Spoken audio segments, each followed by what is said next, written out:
ওর বাবা ছিল, জীবনে কোনো হিন্দু মুসলিমের মৃত্যুতে সামিল হয়নি, না মুসলিমের মৃত্যুতে ইন্না লিল্লাহি ওয়া ইন্না ইলাইহি রাজিউন বলেনি, না হিন্দুর মৃত্যুতে সমবেদনা জানায়নি, কোনো মুসলিমের মৃত্যুতে জানাজায় শরিক হয়নি। আর তার মেয়ে, এই মাসুম মেয়ে তামান্নার মৃত্যুতে সে আসবে? এটা ভাবতে অবাক লাগছে আপনাদের প্রশ্ন শুনে। কোনোদিন আসবে না সে মেয়ে, কোনোদিনই আসবে না।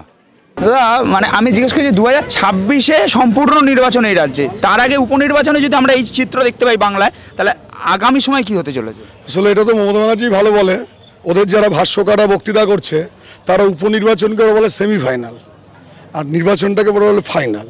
আমরা নির্বাচন উপনির্বাচনটাকে কোনো খেলা ভাবি না, আমরা ভাবি এটা গণতন্ত্র রক্ষার সংগ্রাম, রাজনৈতিক সংগ্রাম। সেই সংগ্রামের একটাই স্লোগান, মানুষের রুটি, মানুষের রুজি, মানুষের জীবন, মানুষের জীবিকা, মানুষের বেঁচে থাকার সংগ্রাম। এটাই আমাদের কাছে নির্বাচন। সেই ভেবেই বামপন্থীরা নির্বাচনে অংশগ্রহণ